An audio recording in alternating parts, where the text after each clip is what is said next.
All right. You gonna give her a cue? Anytime. Whether it makes you laugh, cry, scream, or fly, there's a song for every emotion. Hi, I'm Dana, and today I'm joining Mike and Priya to talk about the songs that make up the soundtrack to your life, because life is in the lyrics. Woohoo!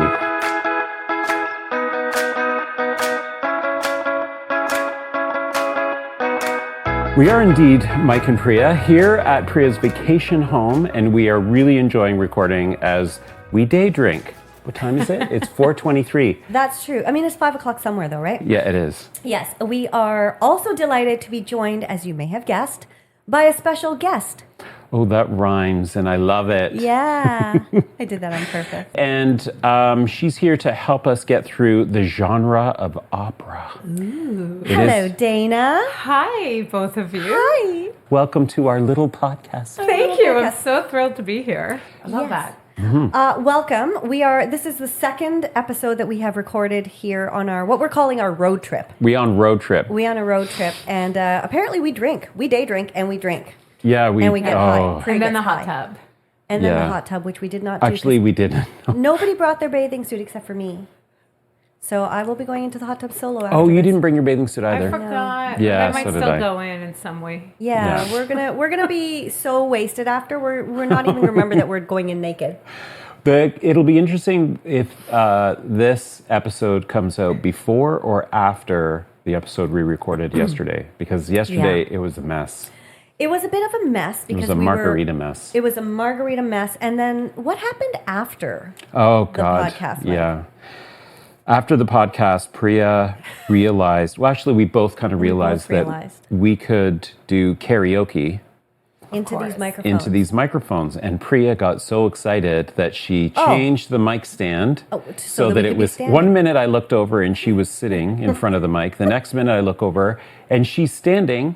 And she has got all of the moves and she hands reaching and she's That's right. doing it was. But also, episode 30, Yeah. 31, and that's Yeah. when you realized you could sing in these mics? It took that. Yeah. Yes, yeah, it's true, right? Because every Yeah. time we're recording at Mike's place, we are seated and we're kind of, well, we don't really move. No. So it was after we finished recording yesterday that we were like, okay, we're done. What do we do now? Mm-hmm. And I was like, wait a second. We still have these fabulous microphones.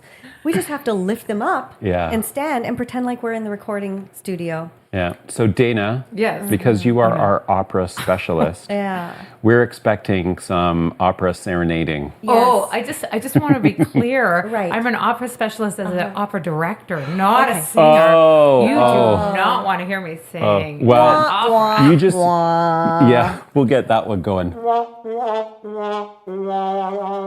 We're also going to make sure that your wine glass stays full because yes, you know. almost done. Oh, it's Who already knows? empty. It's Yeah. already empty. One of us got to fix that. So why don't I fix that? Okay. All right. Okay. All right. So we've got. So Dana, you are not going to be singing for us, which is going to be. That is a disappointment. I again, feel like the- this is the end of this episode. The wine is flowing, so Oh, wow. So it's little listeners, you just don't know. Maybe one of us is going to have to Yeah. pipe in there with a little bit of a. Valkyrie? I think Mm-hmm. so. Ride of the Valkyries, Priya? I think you might need to sing that. I mean, is there any? Like, I only know the sound, the melody. I don't know any of the words. Well, they just kind of go yo type thing. Oh. They go what? Oh. Yeah, like they just kind of say. I was trying tried to trick her into trying it. to trick her into. What was that. How does it go? I don't understand. I-O? Yeah. That's basically it. Yeah.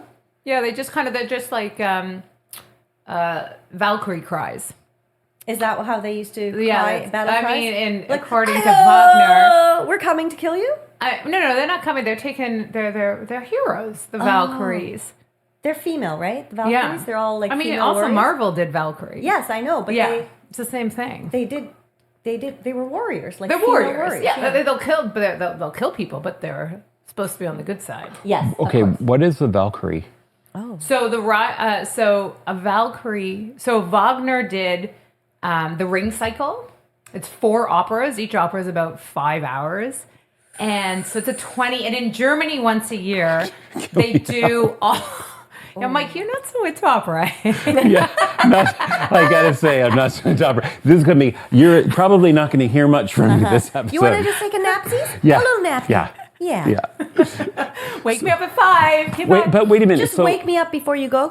Yeah. Yeah. Wake me up Before before you go. Don't leave me hanging on like a yo-yo. This is what we do sometimes. Yeah. So this is what I see. Every opera thing is going to bring back to a pop song. It is. Yeah. Yes. Then Okay. we can relate. But there's an opera with 4 parts that are 5.5 hours long, and it's called The Ring. It's the ring cycle. The Ring Cycle. So similar mythology of the Lord of the Rings. I was going to say, is Yes, that the... it's the same sort of idea. But that- way before Lord of the Rings. 1954 is when it was first Oh published. yeah, Lord of yeah. the Rings. So the Wagner Flight- ring cycle was made in like the 1800s. yeah, exactly. It's got to predate. Yeah. So, but on the same mythology. But it's 4 operas to tell that whole story. In Germany, once a year, they do a big festival where they do all 4 back to back. So it's a 20-hour opera experience. That actually sounds to me quite amazing. It's supposed to be very cool. I would love to go to it. Yeah. But if you ever go to that, I will come with you. Yeah? I would So let's- love to. I love Germany. I'm all over that. Let's I do would it. love to experience something that's just so immersive. Immersive, yeah. I will immerse myself at the bar Yeah. somewhere You and take wait a for little you. nappy. I'm Okay? I'll sightsee while you you go to a guys can nice opera museum. the shit out of that place. And a good croissant. Germany has good Yeah. croissants. Do they really? They have such good croissants. I just feel How? like Europe has good croissants. Like, I don't know how it didn't translate to North America. Yeah, Anywhere. You go to a they're little too corner bready store here. and you're like, I'll get this croissant. You know You're why? like, holy crap, it's good. It's because their dough is butter better. is better. Yeah. No, but the dough also. And the it's not just gluten is better. Yeah, Yeah. the Yeah. dough. Everything's better in Europe. It's because it's not factory farmed. It's not mass produced. Do you think our podcast will sound better in Europe? Yeah. Oh, I think so. Yeah, unless Okay. we We have send this European about the ring accents. cycle to Germany, and they might Yeah. be like, those guys don't. They don't know. Even the opera expert didn't really know what she was talking about. No, you never know. You know what? Little listeners that are in Europe, you know what you can do? You can write in and you can tell us if we sound good in Europe. How can you do that, you ask? You can do that in a couple of different ways. You can slide into our DMs on Instagram at The Little Podcast. That's Or- the LITTL podcast. No, it's LIITL. That's what I said. It's the LIITL podcast. That's right. Or- email us Yes. at lifeisinthelyrics@gmail.com. We do love a good email. We do love a good email. Yes, Please okay. email. And All that's right. only if you're in Europe. Well, actually, you can email from anywhere. Everybody should. Yeah, but we want to hear from the Europeans. How Yeah. we sounding in Europe? How are we sounding? Okay, let's focus, folks. Okay, let's go back to the beginnings here, Dana, because I've known Dana for, I don't know, about 7, 8 years. Yeah. Every time you say Dana, I want to go, Dana, Dana, Bobana, Banana, Mana, Fofana, Me, Ma, Monena, Or Dana. You know that? Yeah, I know that. Yeah. But also Cheers. Dana, Dana, Dana, she drives me insane. No? From No, Cheers? I don't know that one. When Woody Harrelson sits down at the piano and he has his girlfriend's name's Dana and he's just like, God. I'm going to sing a song for you. He goes, Dana, Dana, Dana, she drives me insane. No? You got a reference? Anyone? I got nothing. Okay, well then at least we I'll got get some it. cultural references there. Yeah. Oh, Welcome, damn. Dana. I feel really out of it. But okay, so we've known each other for about 7 years, and I've known that you're an actor and a personal trainer and all that. But I've never asked how you got into opera. Great question. Yeah. So I got hired as a clown in La Boheme at the Canadian Opera Company. Okay. And then I found it. What did that involve, Dana? So in Act 2 of La Boheme, there's about 9. It all takes place on the streets of Paris, and there's 90 people in the cast, which is amazing. So because it's turn of the last century Paris, the director wanted some street performer feels Right. to add to the French sort of feeling. So me and another clown got hired, and so we got to just do some juggling and. We got to, during Musetta's Waltz, which is a very famous song that Musetta sings, we got to do, I was like sitting on a shoulder doing juggling. We totally stole it from her. The singer hated us. Oh. And even Toronto Star, like Richard Azunian was like, I'm not sure about those clowns. I made it into the review. Nice. Dana was like, yes, And that was into your the Toronto first- Star. That was your first opera. That was my first opera. I was like you. I didn't know anything about it. I was 30. Didn't know Okay, any, so that was a long time It was ago. a long Oh, that's time. mean. But that was a long time ago. It was a long time ago. And so then I met some people there. I saw an avenue for me to work in with opera and movement and acting and physical theater. There's a lot of physical theater in opera because sometimes the language is obviously in different languages. So people actually use their bodies in a weird way to express the story. Right. So what do you mean by weird ways? Well, I guess not weird ways, but more than in traditional theater. Okay. Like they're actually, it's either melodramatic or slapstick. Like the operas are heightened. Right. So our physicality is heightened as Okay. well. And opera, in general, a lot of opera singers, especially 15 years ago, did not have a lot of movement training. It's not taught. And so there was a real block there. So Okay. I thought, oh, I could probably work with them. I wonder if there's an avenue in. Became friends with some good opera people and started out as a movement. You can edit that out, right? Yeah. You can burp, you can fart, you can do whatever you Don't want fart. in here. No farting allowed. Yeah. Yeah. Movement director. I started out as a movement director and then started assistant directing. And then I started getting offered directing jobs, which was really cool. Oh, okay. So Hold on a second. I just want to say that maybe we will get Dana afterwards to do a little movement directing with us, or at least me, if you're going to be a baby about it. And Well- maybe we'll post a video of that. I love it. okay, I Me don't know if learning we're going some to do that, movement. but I'm okay. gonna do that. That's great. Yeah. Okay. Okay. So I was going to ask. Okay, so you got into opera because you auditioned for a part that was in an opera As a clown. Yeah. as a clown, and then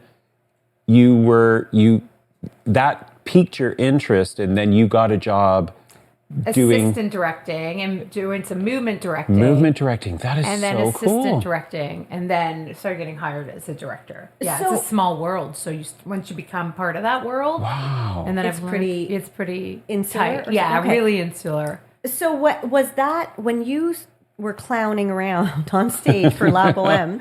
Was that your introduction? Totally, I'd never heard an opera before, but I really liked it. So I used to like hide in the wings during the warm-ups and just watch the guy playing Rodolfo. And I kind of had a crush on him, but I realized after it's just about his voice. Right. Right. You know, I was like, because when you see an opera, it's such a vast space. So you're like, oh yeah, they have good voices. And because you've seen so much musical theater or concerts, you forget that when you go to a space with an opera, they're not mic'd. Yeah. So Okay. you don't quite realize the difference. Right, But when right. I was in the rehearsal studios with them, and you'd hear them just take up that space with their voice, like when it was sort of the first time I'd heard that, I was like, wow. Yeah. Like yeah. it is a whole other level than what anyone Yeah. else is doing. Like it's extraordinary. And that's something that I was actually really interested in because I did look up opera and first of all, the meaning of the word opera. So Mike, this is going to be interesting to you because it was super interesting to me. Dana, I imagined that you... And anything that's interesting to Priya is interesting to me. I love it. Well, yeah, because I'm sure that you know nothing about opera. So did you know that the word opera means work? Oh. Yes, both in the sense of the labor done and the result produced.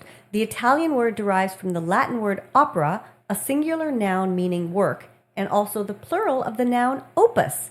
Because we've all heard the word opus, but I did not actually make the connection that it was connected to opera.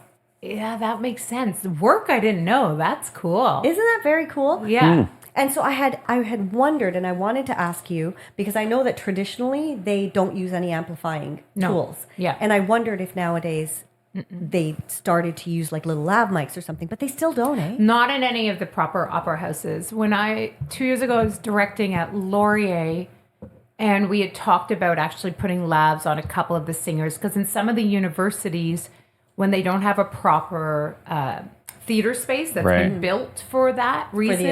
For the acoustics. Then with a full orchestra, especially if the orchestra is not in a pit, which a lot of the universities are using like gymnasium spaces and whatnot, it's really hard to hear the singers. So that's why the pit was created too. So that's actually below so that the singers can amplify So better. that their sound can go above. Exactly. Above them. Yeah. Oh, that's really cool. But Four Seasons Center in Toronto is one of the best acoustically in the world because Really? it's fairly new.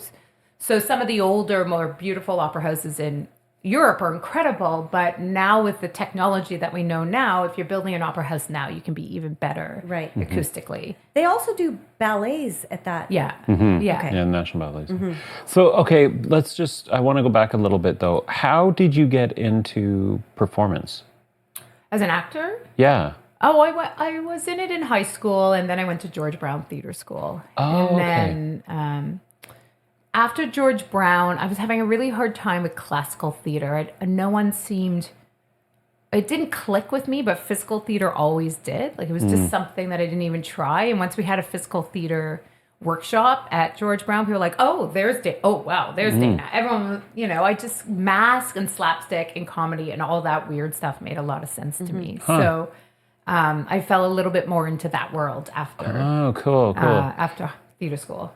And so when Priya mentioned a little bit about you earlier, she said that you were also a personal trainer. Yeah, yeah. So all of the physical side of things really you gravitate to. And Exactly. Yeah, I was a dancer and martial artist, tumbler, and then physical theater made a lot of sense for me. So I was doing some stunt work too. And then, I guess 15 years ago, I was like, okay, well, I need to find a better job to make money on the side. Because, Right. Performing arts is hard to make full-time living. So I decided to get my personal training. And that's really saved me. How have those other non-theater related, endeavors, have they affected your work as in your directing and then also in your physical acting as well? You mean like the personal training and the fitness classes? Yeah. I think so in a way. I think the fitness classes have really helped me become a leader. Like it's really easy now to just show up in front of a group without a fear in the world. What do you teach? Boot camp mainly. Oh, okay. Yeah, I like a good high intensity. Yeah. Made a couple people barf here and there. I have a fitness trainer and fitness instructor background. Oh, do you? I do. Oh, yeah. That's in whole my other 20s. podcast. Toronto? In my 20s, I lived in St. Catharines and I worked for the Y, and I was an aerobics instructor, or as my husband likes to call it, jazzercise. Oh, yeah. So it wasn't jazzercise. So It wasn't jazzercise. I taught step aerobics. But like Jane Fonda style. Without the leg warmers. No, like, well, But step. with the bodysuit, right? No.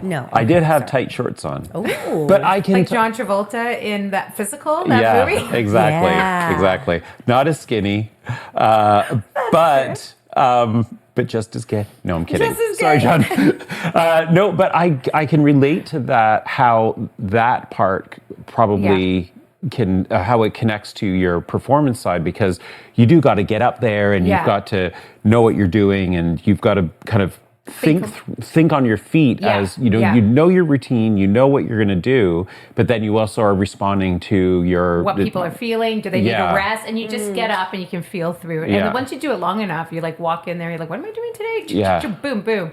And taking control. It's really helped with taking control, I think. Controlling a room, right? Yeah.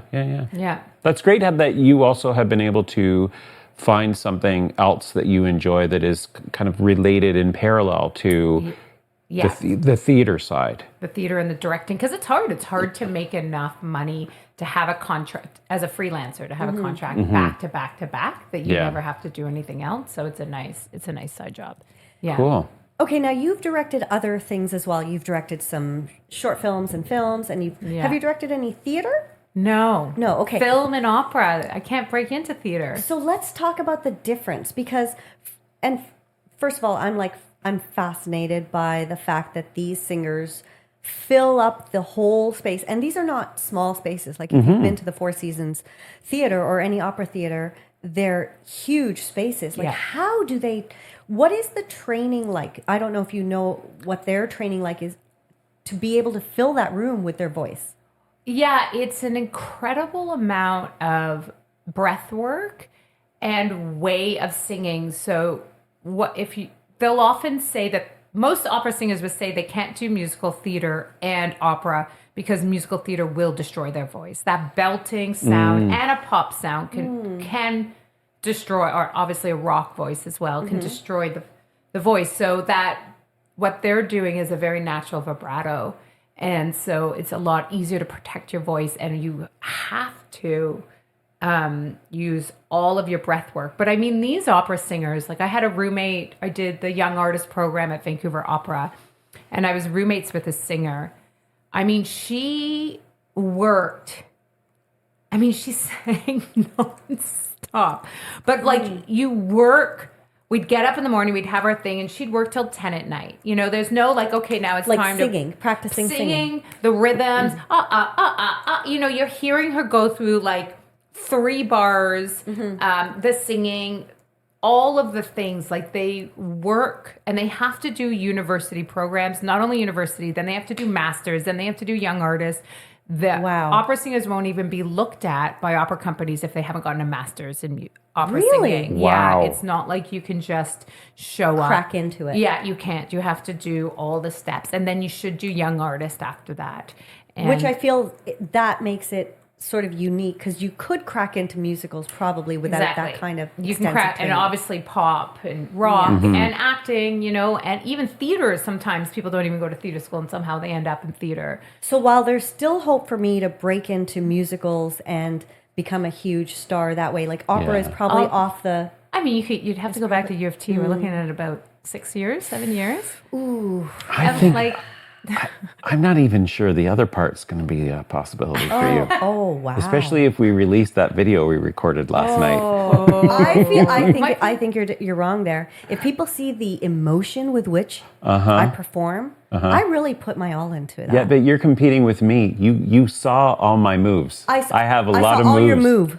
I saw all your move. Your one move that you kept doing through the whole thing while I was like making love to the microphone. Okay, so Dana, maybe I am warming up to this idea of you doing some movement directing. But okay, Yes. so do we get to see you guys or hear you guys singing with the music in the background? Because when I looked at it, it was just you singing, because I can't hear the music, so a little a cappella. And It was a little a cappella because the music was playing through our microphones. Yeah. But is it recorded on the computer? It actually is. So we might be able to do it. So you might have be to able to. release it. I could splice them together. It was.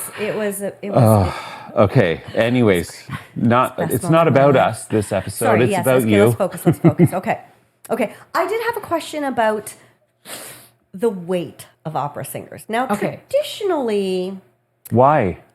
because oftentimes, like the female opera singers, I don't know about the men actually, they tended to be quite larger. I think it was considered when we talked about the breath work and being able to hold in a large voice. I think for a long time there was this myth idea that you needed to have all that body in order to be able to produce Like that a sound. bigger rib cage for your lungs to expand. But it's actually been proven as a myth. And so it's much more... Priya, you can put it in or I'm not. trying to adjust the microphone so I can look at Dana and talk to her without losing the... okay, well, adjust your microphone. I'm trying. Get it but all then when set I look up. at her, then... Okay, anyway. Get it all set up. She does this. I'm adjusting my mic because it's on my collar. Stop, Come on, sorry. sweetie, you could do it. Okay, but it's just in my way. Okay, here we go. Sorry, continue. No, so I think that's it. So I think it's been It was a sort myth. of proven that it's a myth, and that singers don't have to do that. And it's much more today's day as those young artists come up. Movement and yoga and going to the gym and being fit is much more of an opera singer life than it. I think they're realizing the stamina. You know, when I was assistant directing at COC a couple years ago, Canadian Opera Company, I had to work with a singer who couldn't walk up a couple steps. Like, you know... What do you mean? He got winded from walking up a couple of steps? Also, the coordination of it, to go up 3 steps and be able to turn around and sing, the coordination, like, it was so complicated. And this person's voice was unbelievable. But there's so much time put into their singing voices. Like I was saying, it's like 12 hours a day. There's no time for acting, for movement, for understanding coordination. And I think they noticed it in the moment too, of like, okay, yeah, there is, if you've mastered your voice now it's time to maybe look at so that Performance. Tie it into or your even just movements. the coordination that's hard. Right. That could be hard for you. Well, So it's how hard did to you- like pat your head and rub your stomach at the same time, right? So it's like trying to do two things Yeah, at I mean, once. she wasn't singing at the time. We would never make someone go up some stairs backwards singing. So it was during a musical break, 3 stairs and turn. But yeah, it's, so that kind of working. And so I think new directors are challenging their singers to be more active in their storytelling instead of the old park and bark, which is just stand and sing. Park and bark. Yeah, that's what we call it. So singers are also wanting that more. So there are a lot more fit coming up. There are a lot more movement. So that's the evolution of opera I think so. that we're seeing. That's kind of cool. Yeah. Who is that? Who's that Canadian? Misha. What's her name? Misha Bergen. Misha Bergen. Yeah, I know her. Yes. Bergen Gossman, which I met in Banff, and she's amazing. Yeah. Because she lost a lot of weight, didn't she? I don't know, but I feel weird that we're talking about No. Well, only because you asked about the weight piece, but she was like a huge star, or she is a huge star, and she was larger when she got that notoriety. Yeah. But then she did end up losing a lot of weight as well, and I don't think that it didn't change her voice. So that fits with what you're saying about how. Yeah, she's amazing. She's also into TV writing and acting and creating her own work. And she's a super cool opera singer who wants to branch out to other stuff. But yeah. So it is an interesting question though that you ask about the weight piece, because it is also like opera is a performance. And the expectation of how an actor is supposed to look, or what fits with that kind of expectation of what a performer or an artist or actor should look like, and then this relative evolution of like breaking the mold. Breaking the mold. And it's like, oh, okay, well, actually, that's a total shift. And for opera being such an old, again, Art I don't really form. know. I don't even know what I don't even know if my language is right, but it's such an older art form. Yeah. If the art form was built on these notions of large women and large men. I think it was also what's been frustrating with opera for new generations to break in is that it loves its tradition and it's really stuck in it. And it's like, this is how we do it. This is how the singers look. This is, if you've given time, and I don't think it has as much to do with weight as like, if you've given time to acting class, or if you're going to the gym, then that's 2 hours you're losing a day and working on your voice. Right. That so you have to kind of pick and choose. Yeah, that this should be your whole life. And so, and we all follow the same rules in opera. Right. And we all, it's very, and that's why it has stuck as a different genre than everything else. And it's considered theater. Like musical theater is actually just modern opera. Right. They're the same thing. It's the same as like classical theater and contemporary theater. It's like musical theater is only about 100 years old because it came out of opera is musical theater. But in it's just opera, in different languages. Or musical theater is opera. Musical theater is opera. Yeah. Right. Yeah. But opera is completely sung. There's Completely no spoken. sung. And musical theater can sometimes have bits where the characters talk. Well, I argue that because Magic Flute has tons of dialogue in it. Carmen also has dialogue. So actually a lot of operas do have dialogue. And musicals like Les Mis are all sung, and Rent, which is based on Bohème, are completely sung. So it's, Yes. So who was that Canadian, oh God, what's his name? Rufus Wainwright. Yeah. Didn't he write an opera for... Hadrian, Yeah, and it tanked, didn't it? I liked it. I went to it. I thought it was cool. But it wasn't well received, is my understanding. I had a couple issues with it, the writing of it, but it wasn't well received, no. And do you think that had something to do with the tradition component, because it didn't completely fit that mold? A few things, yeah. I mean, I think it was lacking in its writing, which opera in general is. The libretto is pretty weak, but if you're going to write a modern opera, there's no real excuse for that. So I think people have problems with the writing. I also do think that the old school people that still go to opera, it's really hard to get a younger generation to opera. So the old school still expect certain things. So I liked what Rufus Wainwright was doing. He was pushing the mold and pushing ideas and telling history from a different point of view. And a lot of like their subscribers who, Right. it's Didn't not like it? They didn't like that. They didn't want to go there.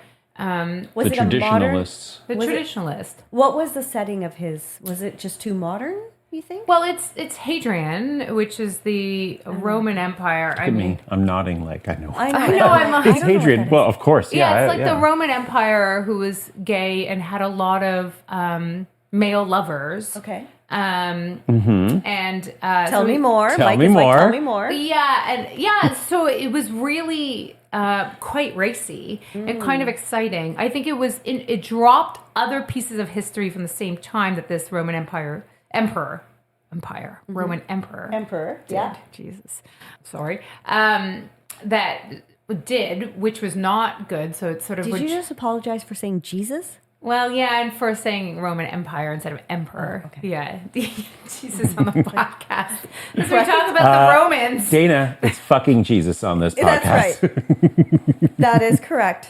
Oh my god. Anyway, I think it pushed some boundaries and it looked at him in a new light. I thought it was really interesting. There was a couple libretto avenues that I was like, oh, that's. What is libretto? Oh, libretto is the book. It's a pizzeria on Ossington. Oh my God. and Danforth. We've And been. Danforth. Oh, yeah, and we the were just Danforth, We were yeah. just 2 weeks there. ago. She took Yeah. me there for my birthday. No, it's the book. It's the book. Okay. It's the script. It's the. Oh. It's, So yeah. can you, now that we're talking about libretto and can you tell us a few of the different, the other parts of like what are the main components of an opera? I know in terms of songs, when I looked up, they have like, obviously the aria. I've heard of arias. It's a But then I single, heard yes. that there's the overture, aria, chorus, and ensemble. Yeah, so overture is the opening that a musical theater would have as well. Okay. Like an opening before Number? usually someone sings. Yeah, like where they might have just action on stage and the lights come up. Sometimes the orchestra plays in darkness. Like you'll sit in a musical maybe Yeah. and the orchestra will have... so that's the overture. Okay. And even in a script, sometimes there's kind of like that... what would be the word? Like a teaser. It's kind of the thing before you start the story. Right. Action. Okay. Yeah.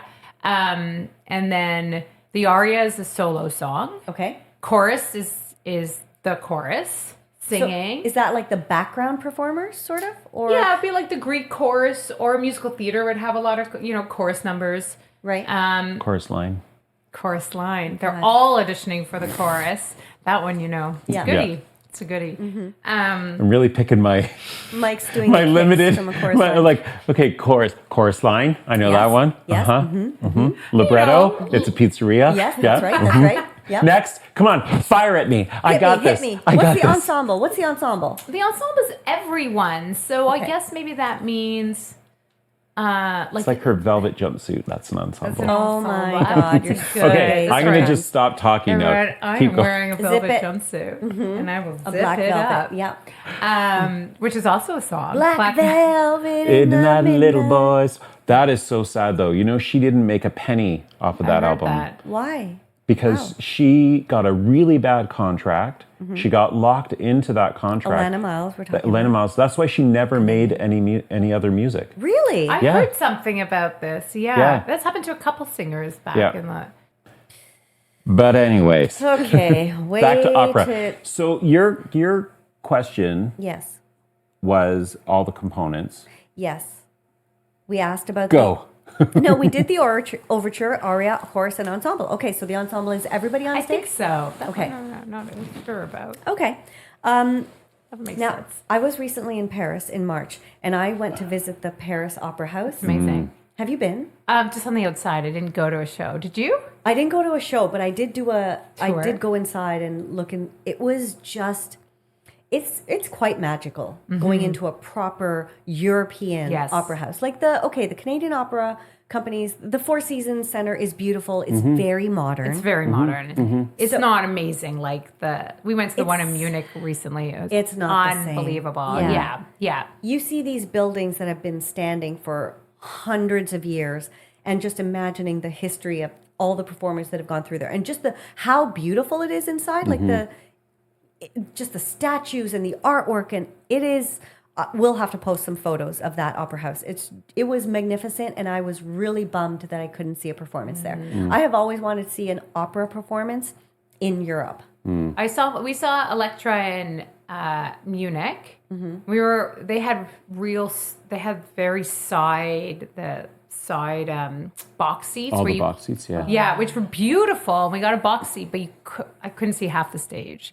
So that was a bit of a bummer. But when I was in Sydney, I went to the opera. I went to Pearl Fisher's in Sydney. And that, I know it's not European, but I mean, it's world famous. That opera house is insane. Is it? It is stunning. From the outside, obviously, and in the inside. Like there's like weight to the opera houses. Let's go back to you talking about how opera has a hard time getting younger generations of people to be interested, because I find that really sad. Me too. And I know, like, I haven't gone to see a lot of opera, but part of that is because I actually don't like when they modernize opera too much. Like, if I'm going to go see an opera, I want to feel like I'm seeing something that has been performed for hundreds of years.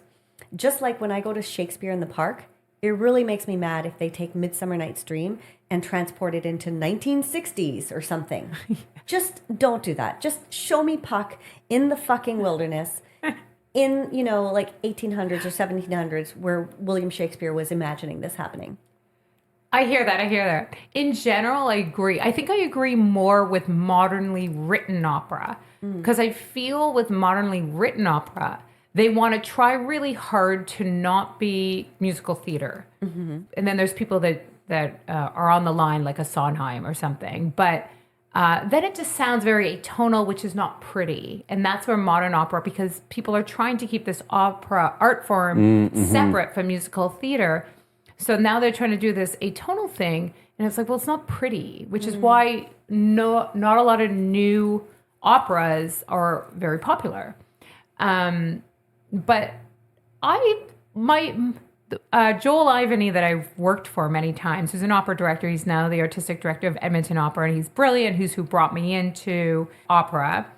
He is changing things. Like, he did Così fan tutti, which is a very famous Mozart opera, as a dating show in today's day, and translated into English. Okay. And it worked.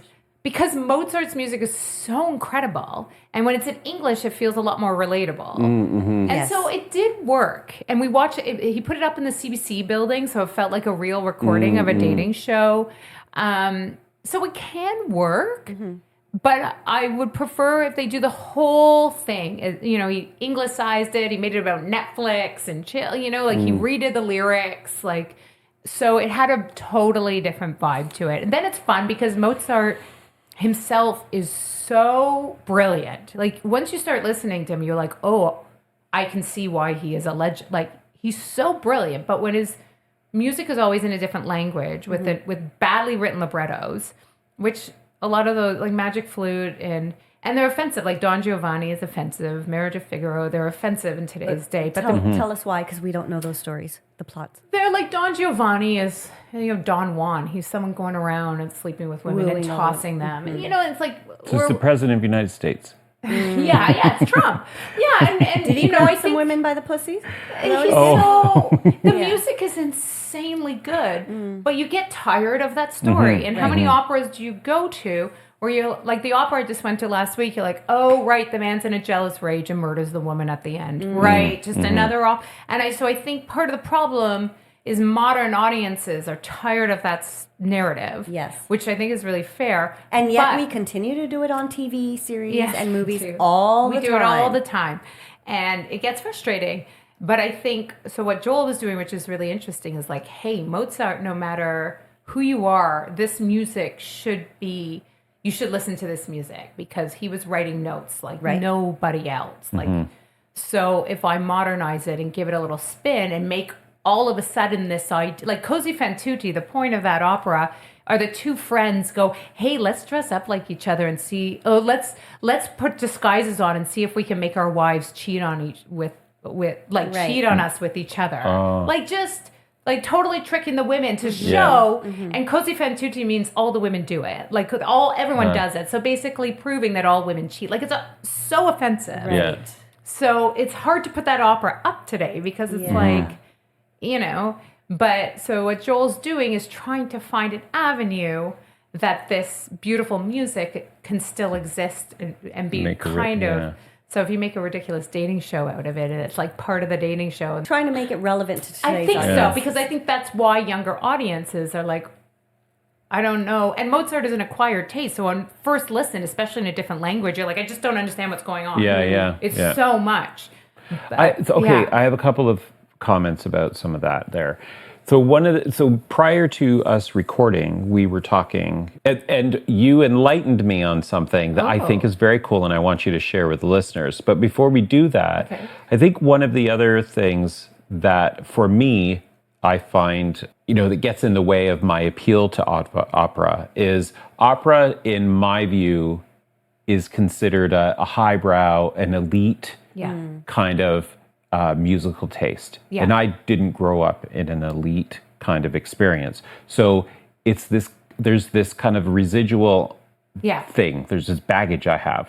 And I know that's my baggage. But I think it's a lot of people's baggage. Yeah. It continues to be elite. Yeah. So I think there's an element there perhaps that is also contributing to it relating to, a broader audience. Yeah. Right?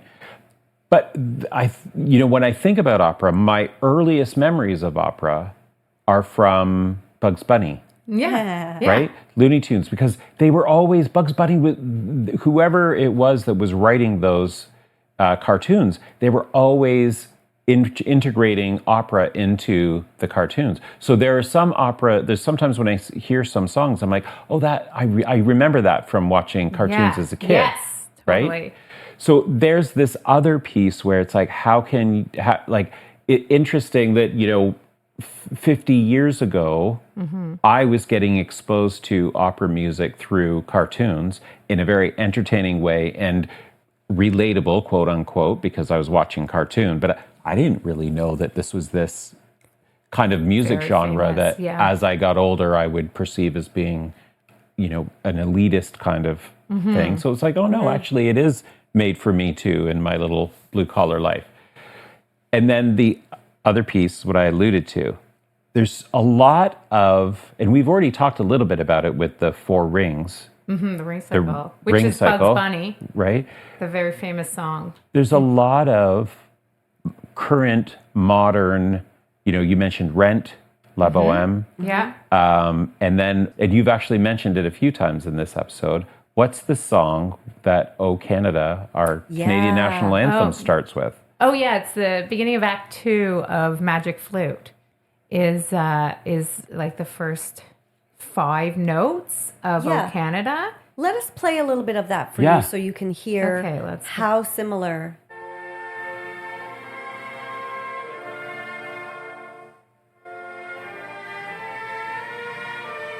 And that's when it changes. And then it changes. But it's still relatively similar, even in that second bit. 5 notes, yeah. There's probably all kinds of other references or evolutions. Yes, totally. I mean, it's everywhere, right? It's like Shakespeare. It's so influential. And also... And yet we don't recognize it. Yes, and it's the same as like most movie scores are operatic, right? So when I was assistant directing Carmen, my director would always talk at the end about the Jaws theme. And it's very similar. But when you Google it, they say that he did not, John Williams, that's the name, that he did not steal from the Carmen. But the end of the opera, when Jose comes back to Carmen's house, right before she says, it's you, and he says, it's me, and he's going to kill her. Spoiler alert, the man gets in a jealous rage and kills her. The music is the Dread theme, which is ba-na-na-na-na-na-na-na-na, and then he shows up in her house, and she's like, it's you. Right. Not his house. Sorry, I don't remember where. But he shows up somewhere and he kills her. He shows up and she's like, "It's you," and he's like, "Me." But that music, that Dread theme, is exactly what it sounds very similar to the Jaws theme, which is Danger's Coming, right? Na na na na na na na. So I think that that's really cool because you can't. think of that as anything else but danger is coming. Like it just warns you of that. Oh yeah, like I remember all those. Remember all the cop shows on TV and like Batman and Robin and like they use that as like a mood, instigator or something like that, right? Yeah, exactly. And the Canada, like the top of the act too, is Sarastros, who's the emperor entering, right? So it's very regal, which is sort of O Canada as well. Like they're still used for the same themes. And then Ride of the Valkyrie, which is one of the most famous opera songs ever written. How does it go? It's the Bugs Bunny, Catch the Bun. If you hear, I should get it out for you. Just sing us a few bars. Just hum a bit. It's all. I'm gonna get Bugs Bunny Ride of the Valkyries. Okay. I'm trying. I know you're trying. Is that also the one that was in Apocalypse Now? Yeah. Okay. Oh, wait. Kill the Rabbit. Remember? Dun, Oh yeah. dun, da, da, da, da, da, da, da, da, da, da, da. But yeah, that's it. And now Apocalypse Now, a very famous scene when they're in the helicopters and they're dropping all the bombs. They have that really famous Right. Ride of the Valkyries as well playing. So it's all over the place. It and is, L'amour, which I played for you when I was I was giving you the lyrics in English, and I'm like, no, you for sure know this song. And I play, and it's like, oh yeah, of course. Yes. The Carmen love song, Now, because the podcast is obviously called Life is in the Lyrics, are there any lyrics that specifically speak to you from operas? Keeping in mind that, generally speaking, the operas are not in English, so the English translation might not be quite as poetic. But what are some that have stood out to you? I mean, I do love L'amour from Carmen, which is about love. And it's very much about her type of love and that obsession love, which I really like. So you think you're holding him, he's avoiding you. You think you're avoiding him, he's holding you.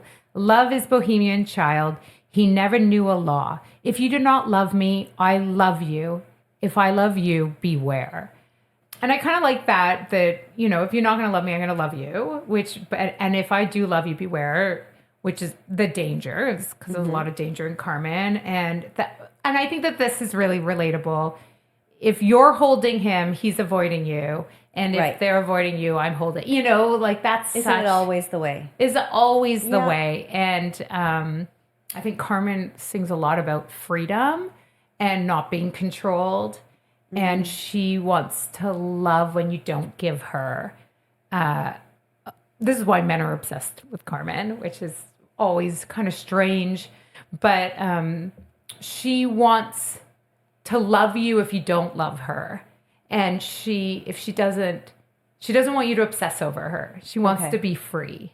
Right. And she wants to chase, and But she doesn't want to be chased. Right. Yeah. So she wants to chase. If you give her too much love, she's gone. She's gone. And it was written by a man, and it was obviously this obsession of this type of woman. But Carmen really was revolutionary because she was so free. She wanted to live a life of freedom. Right to the end, and when she leaves Jose, and that makes him, because she just moves on to another man, and she had another man before him, and she wanted to be free, and then of course, how does it end? She dies. He kills her. He kills her in a jealous rage. Oh, that's right. Okay, yeah. And is this music from Carmen too? Da da da da da da da da da da da. Yeah, that's L'amour. Yeah. Okay, that's the song I just. Oh, that I just. Did she just play that? Well, no, I just did the lyrics. She referenced it. Okay. The lyrics. That's L'amour. Da da da da. Yeah. Da da da. Right. Yeah. See, I think some of these are in our consciousness, but we don't go to see opera, so we don't connect it.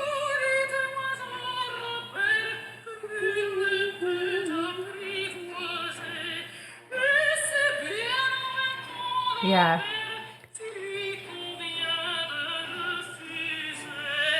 Yeah, we can go on Yeah. forever. But yeah, it's a very famous. Have you heard of that one, Mike? Yeah. Okay. So you know more opera than you think you do. I probably do. It's just I'm very insecure about my knowledge. So So, let me ask you, Mike, because Don, your husband, has season tickets to the opera. Yes. And you have never gone with him. I have gone, I think maybe once or twice. Okay. What have you seen? I have no idea. I don't remember. I'm sorry.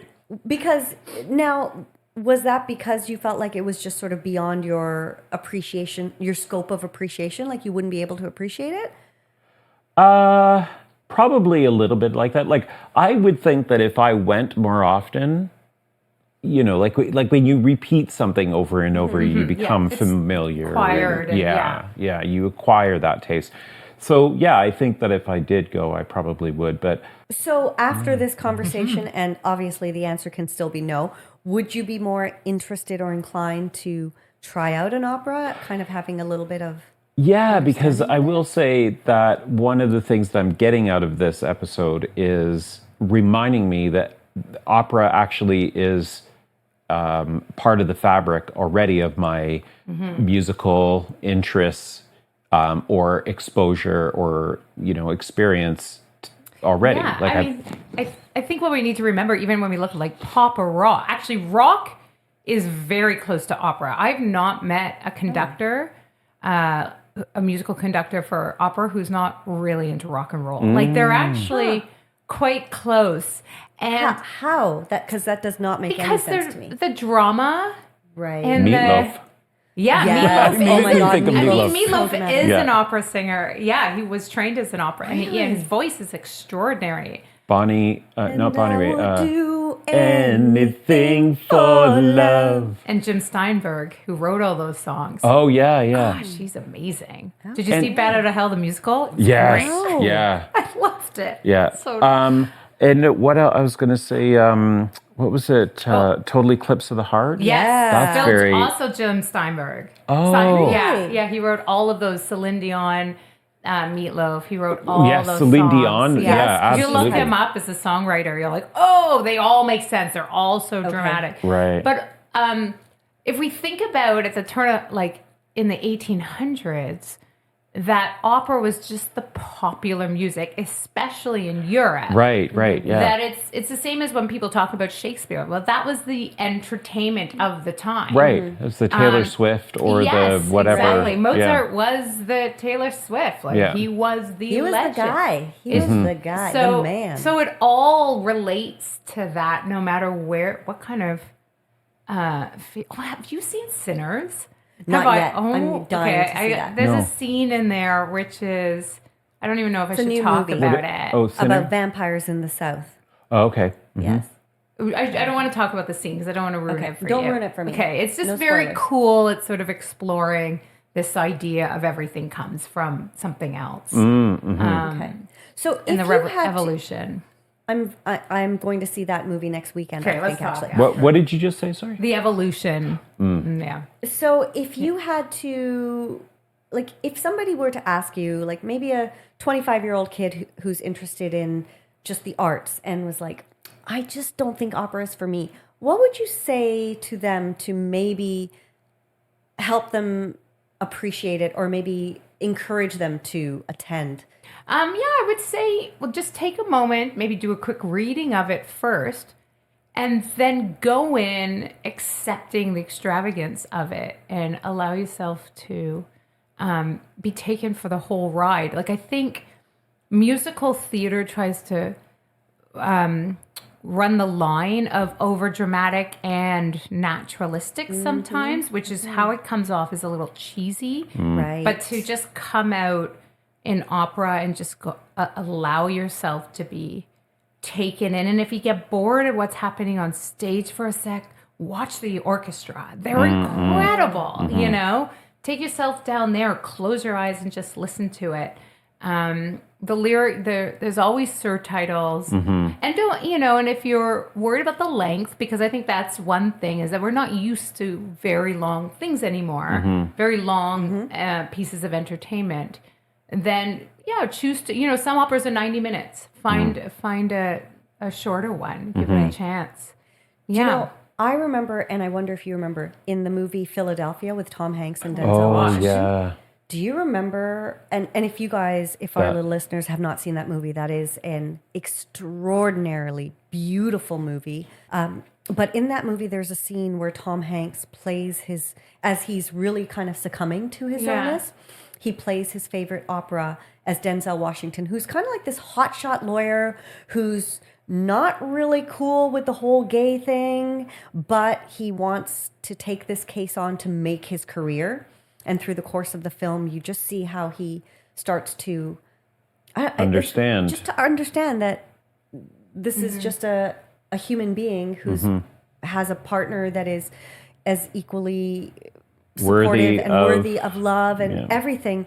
But this moment where Denzel watches Tom Hanks listening to this aria is so moving.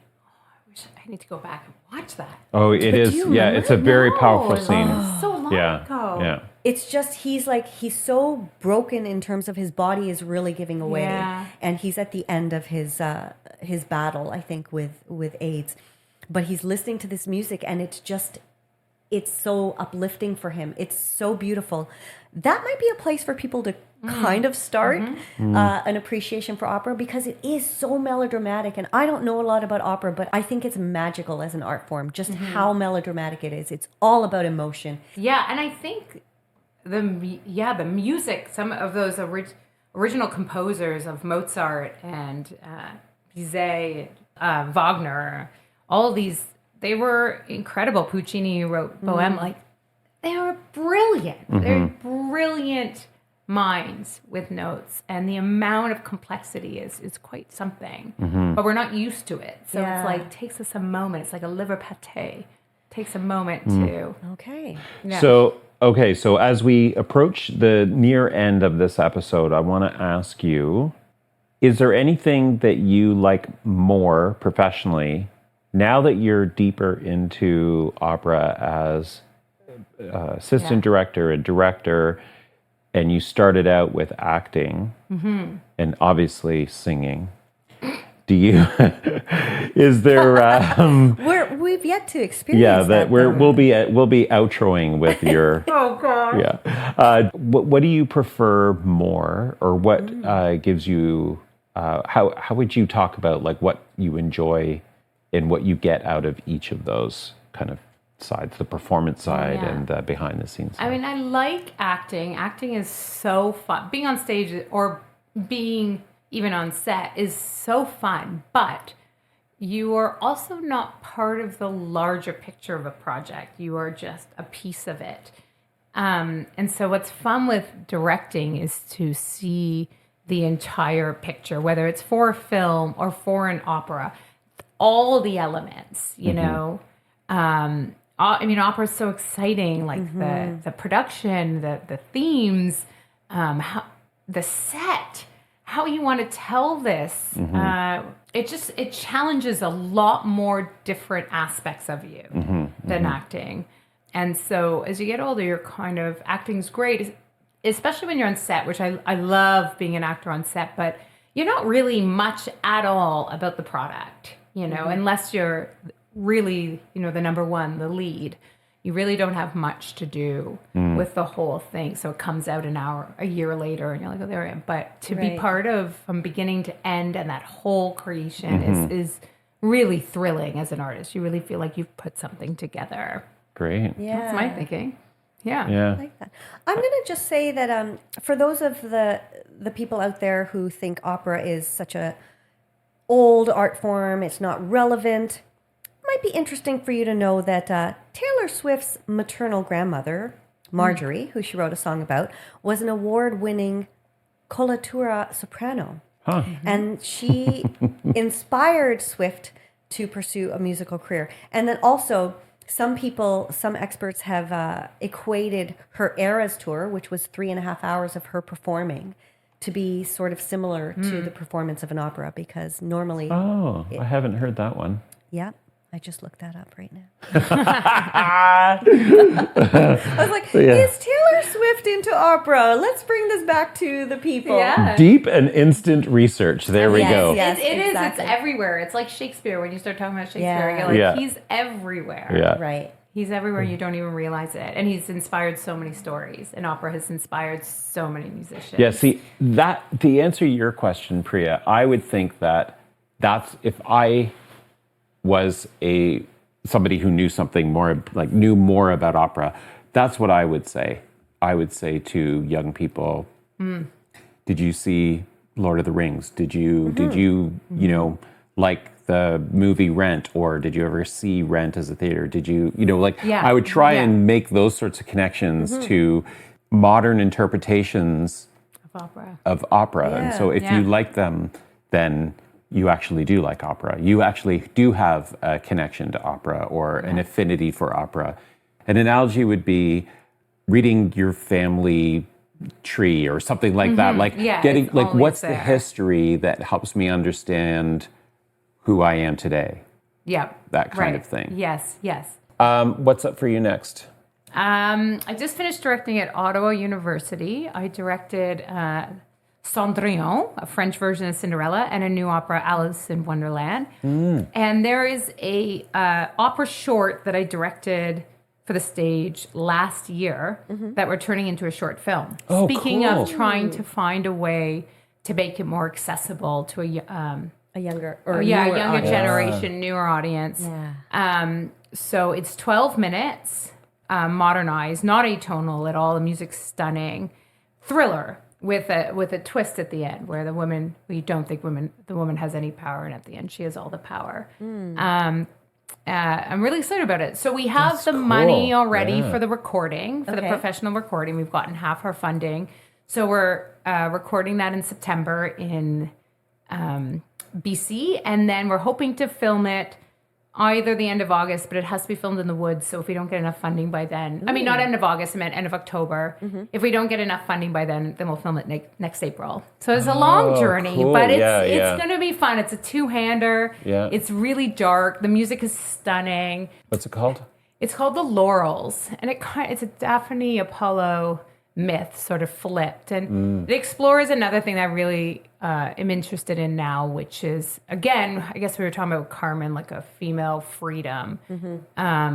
Anatomy of the Fall. Did either of you see that last year? This idea of this woman sort of being trapped in a marriage. We don't know whether or not she murdered him or not. They don't say, but this idea of women being free and at what cost. Yeah, and so it kind of explores this woman who wants to take a different avenue in her life. So it'll be fun. Cool. Yeah. That's great. So say I wanted to go to festivals. I wanted to go to some horror festivals. Yeah.